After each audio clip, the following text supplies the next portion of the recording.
இனிய காலை வணக்கம். மகரிஷியின் தினம் ஒரு யோகா. மகரிஷியின் தினம் ஒரு யோகாவில் இன்று செய்து காமிக்கக்கூடிய ஆசனம் வசிஷ்ட ஆசனா. வசிஷ்ட ஆசனா 2 சுற்றுகளாக செய்து காமிக்க இருக்கிறோம். முதல் சுற்றில் ஒரு 15 அல்லது ஒரு 20 எண்ணிக்கை செய்து முடித்துவிட்டு சிறிது ஓய்வுக்கு பின் மூச்சு சுவாசம் முடிந்த பிறகு ஆசிரியர் அவர் வர்ணனையில் சில கருத்துக்களை கேட்டு தெரிந்து கொண்டு 2வது சுற்று செய்து காமிக்க இருக்கிறோம். இந்த ஆசனம் செய்வதனால் வசிஷ்ட ஆசனம் செய்வதனால் ஏற்படும் நன்மைகள், நம்ம உடம்பில் உள்ள நாடி நரம்புகள்லாம் சமநிலைப்படுத்துகின்றன. அது மட்டும் இல்லாமல் புஜன்கள் பலம் பெறுகின்றன. அது மட்டும் இல்லாமல் நம்ம கை கால்கள் வலுப்பெறுகின்றன. அதெல்லாம் முதுகு தொண்டெல்லாம் நேராக இருக்கிறதுக்கு இந்த ஆசனம் தொடர்ந்து செய்து வந்தால் நல்லா நேராக இருக்க முடியும். அது மட்டும் இல்லாமல் இந்த ஆசனம் தொடர்ந்து செய்து வந்தால் நம்ம விளையாட்டுத் துறையில் சிறந்து விளங்க வேண்டும் என்றால் இந்த ஆசனம் தொடர்ந்து செய்து பாருங்கள். செய்து பார்த்தால் நம்மளுக்கு விளையாட்டு துறையில் உள்ளவங்கலாம் நல்லா இந்த running, long jump, high jump, இந்த ஓட்டப்பந்தயம், அது மட்டும் இல்லாமல் இந்த சைக்கிளிங் அதெல்லாம் நல்லா பண்ண ஆசைப்படுறவங்களாம் இந்த ஆசனம்லாம் தொடர்ந்து செய்து வந்தால் சிறந்த நன்மைகளை அடைய முடியும். ஸோ ஒரு எளிய உடலிறக்க பயிற்சிகள் செய்து முடித்துவிட்டு இந்த ஆசனம் செய்து காமிச்சிருக்கிறோம். 1 2 3 4 5.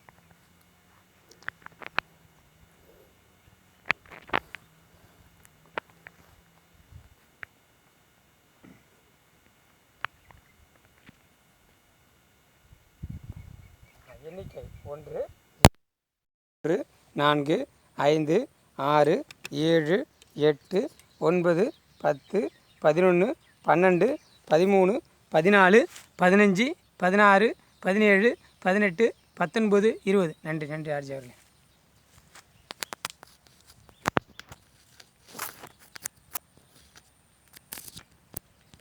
ரெண்டு கையிலும் சின்முத்திரை வைத்துக்கொண்டு ஆழ்ந்த மூச்சு சுவாசம்.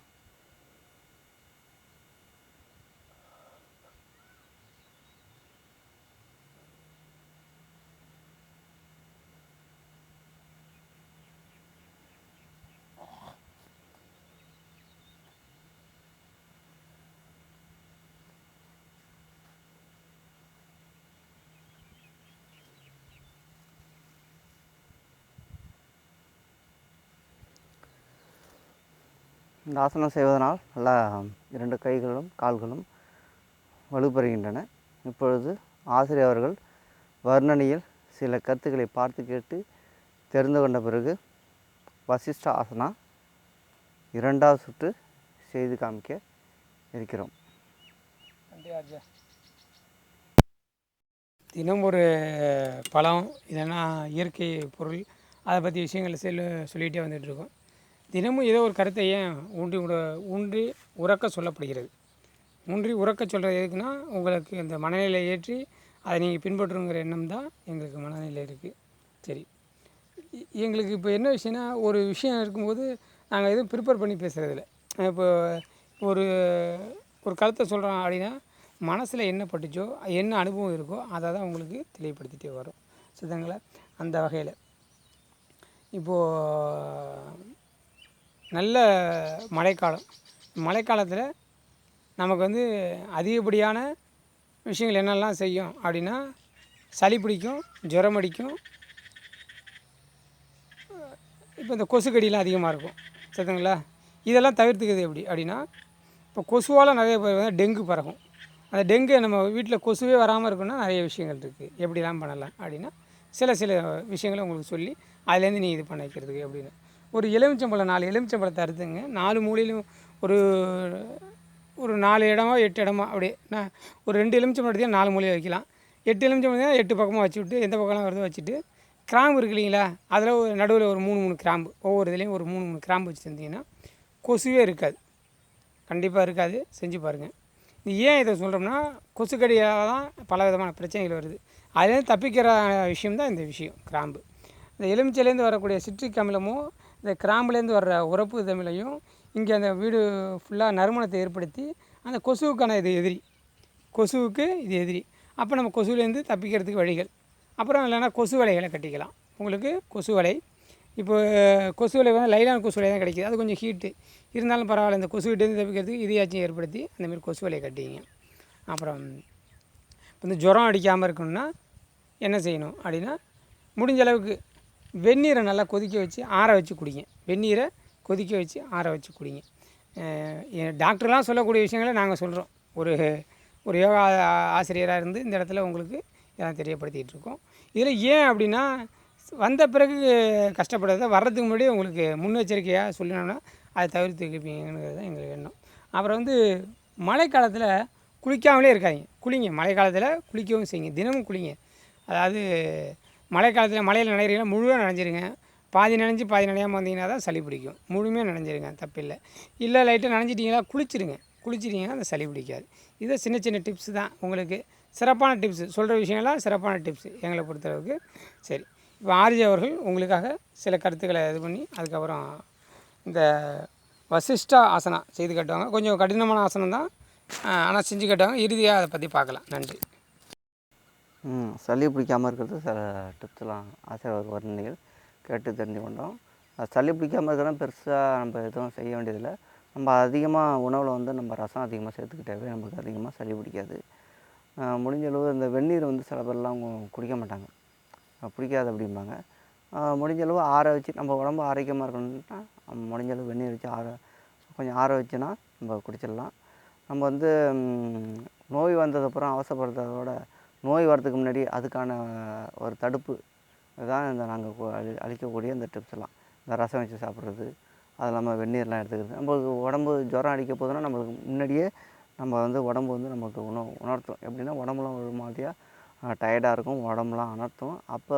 அப்போவே நம்ம வந்து முன்னெச்சரிக்கையாக நம்ம இதுமாரி இந்த வெந்நீர் குடிக்கிறது, இந்தமாரி கஷாயம் வச்சு குடிக்கிறது, ரசம் வச்சு சாப்பிட்றது, இதுமாரி சாப்பிட்டோன்னா நம்ம உள்ளுறுப்பெல்லாம் வந்து போராடி அதுலேருந்து நம்ம ஜுரம் அடிக்கலேருந்து போராடி அதுலேருந்து நம்ம காத்து நம்மளை வந்து சரி பண்ணக்கூடிய வந்து அனைத்து இதுவுமே நம்ம உடம்புலேயே இருக்குது. இந்த சிவப்புண வெள்ளை எனக்கெல்லாம் சொல்கிறோமா, அதெல்லாம் வந்து எல்லாத்துக்கும் எதிராக போராடி நம்மளை வந்து எல்லா பிரச்சனையிலேருந்து பாதுகாக்கிறதுக்கு ரெடியாக தான் இருக்குது. அதுக்கு நம்ம முன்னுரிமை கொடுக்காம தான் நம்ம ஹாஸ்பிட்டல் போய் ஊசி போடுறோம். அதெல்லாம் தவிர்த்தோம்னா அங்கே அழிக்கக்கூடிய டிப்ஸ் எல்லாம் ஃபாலோ பண்ணி வந்தீங்கன்னா நம்ம வந்து எந்த ஒரு நோயும் வருமுன் நம்ம அதை வந்து எதிர்கொள்ள தயாராக இருந்தோம்னா நம்மளுக்கு எந்த நோயுமே நம்மளுக்கு வந்து தாக்காது. அதுலேருந்து நம்ம விடுபட முடியும். அதை சொல்லி கொண்டு தான் இந்த வசிஷ்டா ஆசனா 2வது சுட்டு செய்து காமிக்க இருக்கிறோம். 1 2 3 4 5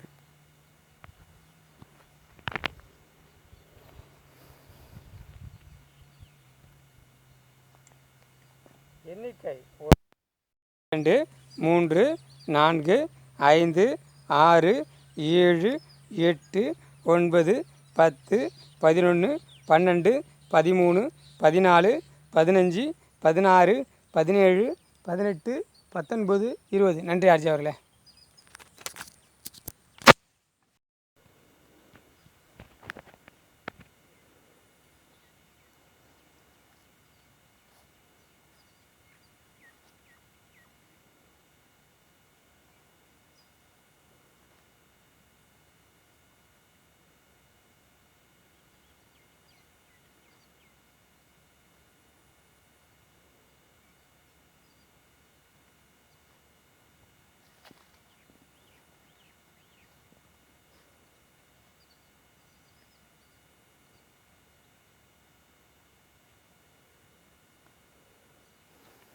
நிறைவாக ஆசிரியர் அவர்கள் வர்ணனையில் சில கருத்துக்களை கேட்டு தெரிந்து கொண்டு நிறைவு செய்ய இருக்கிறோம்.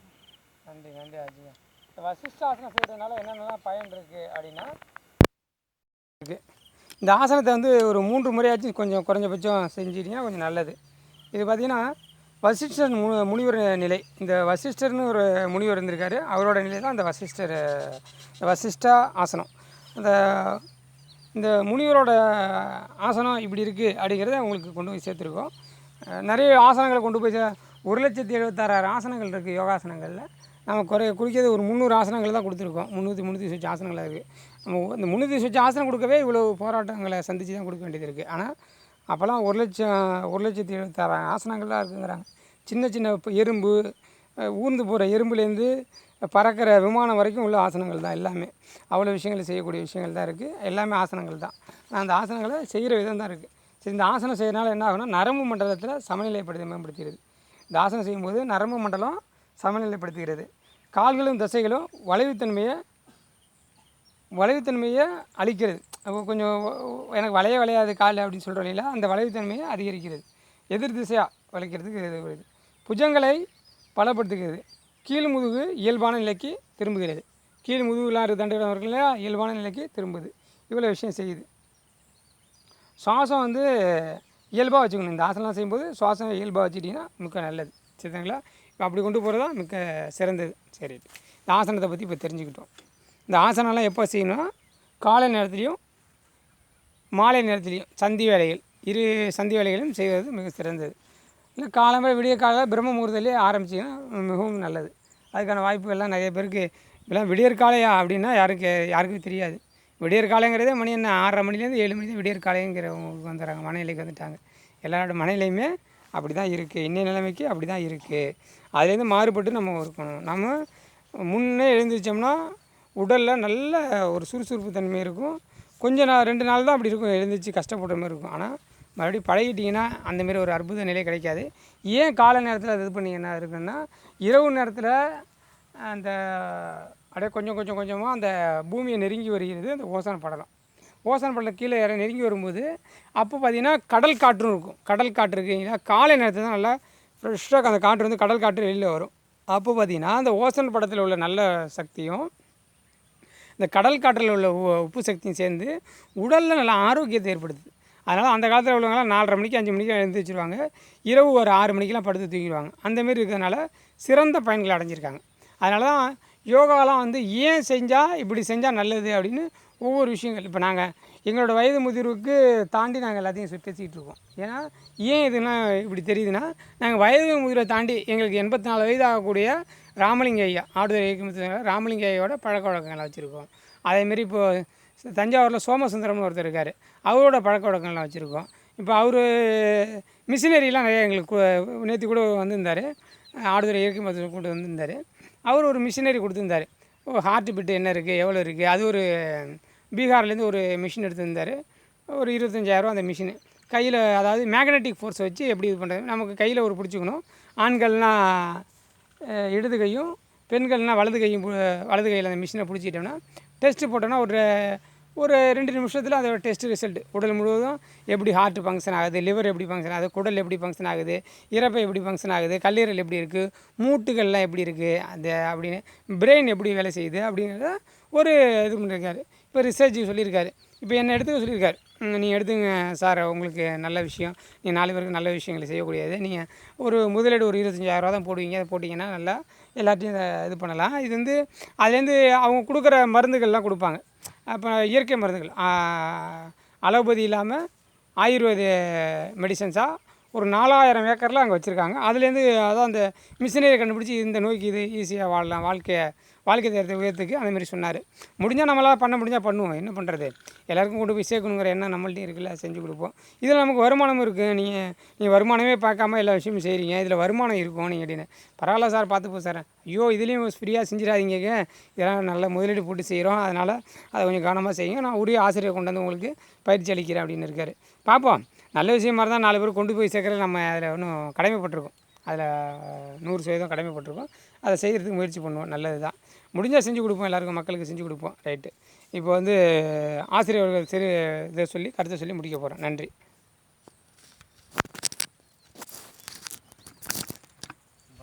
ஆசனம் 2 சுட்டுகள் செய்து முடிச்சு விட்டோம். இது கொஞ்சம் கஷ்டமாக தான் இருக்குது. இந்த ஆசனம் தொடர்ந்து செய்து வந்தோம்னா நம்ம வந்து 2 கால்களும் நல்லா வலுப்பெறுகின்றன, நல்லா அதை உணர முடியுது. இந்த இடுப்பு சம்மந்தமான பிரச்சனை, சில பேருக்கு இடுப்பு வலிலாம் இருக்குது இல்லையா, இடுப்பு வலி, இந்த முதுகு வலி, அதேமாதிரி பிரச்சனை உள்ளவங்களாம் இந்த வசிஷ்ட ஆசனம் தொடர்ந்து செய்து வந்தால் அந்த பிரச்சனையிலேருந்து நம்ம விடுபட மிகவும் முக்கிய பங்கு வகிக்கின்றன இந்த ஆசனம். தொடர்ந்து நாங்கள் அளிக்கக்கூடிய ஆசனம் தொடர்ந்து பாருங்கள், பார்த்து செய்து இது வந்து நாங்கள் உங்களுக்கு வந்து அளிக்கக்கூடிய வீடியோ வந்து ஒரு ஆரோக்கியமான ஒரு வீடியோ தான் அளிச்சிட்ருக்கோம். இது வந்து பொழுதுபோக்கு நிகழ்ச்சி அல்ல. எல்லோரும் நம்ம நலமாகவும் வளமாகவும் வாழ்கிறதுக்கு நாங்கள் வந்து எங்களால் முடிஞ்ச ஒரு வீடியோ, இந்த விழிப்புணர்வு வீடியோ கூட நீங்கள் வச்சுக்கலாம். நம்ம வந்து உடம்ப வந்து ஆரோக்கியமாக வச்சுக்கிறதுக்கு யோகாவும் ஒரு முக்கிய பங்கு வகிக்கின்றன. அது மட்டும் இல்லாமல் நாங்கள் அளிக்கக்கூடிய வந்து இந்த கருத்துக்கள், இந்த மூலிகைப்பட்டு தகவல்கள், பழங்கப்பட்ட தகவல்கள் நிறைய நாங்கள் இப்போ எங்கள் வீடியோலாம் நீங்கள் தொடர்ந்து பார்த்தாவே நீங்களே ஒரு மருத்துவர் ஆகலாம், இயற்கை மருத்துவர் ஆகலாம். அதுமாரியான கருத்துக்கள் தான் நாங்கள் தொடர்ந்து அளிச்சிட்ருக்கோம். அது மட்டும் இல்லாமல் மரம் வளர்க்கணும்னு நாங்கள் அதிகமாக வலியுறுத்தி வரோம். நம்ம மரம்லாம் அதிகமாக வளர்த்தோம்னா தான் நம்ம ஆரோக்கியமாக வாழ முடியும். நம்ம வந்து சுவாசிக்கும் மூச்சு வந்து மிக முக்கியமானது இல்லையா? அதனால் அதுக்கு வந்து நம்ம அதிகமாக மரம் வளர்த்தி தீர வேண்டும். முடிஞ்சளவு மரம்லாம் வெட்டாமல் இருப்பது மிகவும் நல்ல விஷயம். அதனால் முடிஞ்சளவு மரங்கள் உங்களால் எவ்வளோ மரக்கன்றுகள் நட முடியுமோ நட்டு நல்லா பயிர் பண்ணி இருந்தீங்கன்னா நம்ம விவசாயம் பார்க்குறதுக்கு மிகவும் ஏதுவாக இருக்கும். தொடர்ந்து நாங்கள் அளிக்கக்கூடிய ஆசனங்கள்லாம் தொடர்ந்து பாருங்கள். பார்த்து செய்து பழகி உடம்பையும் மனதையும் ஆரோக்கியமாக வைத்து கொள்ளுங்கள். நாளை ஒரு சிறப்பான ஆசனத்துடன் உங்களை சந்திக்க தயாராக இருக்கிறோம். நன்றி, வணக்கம்.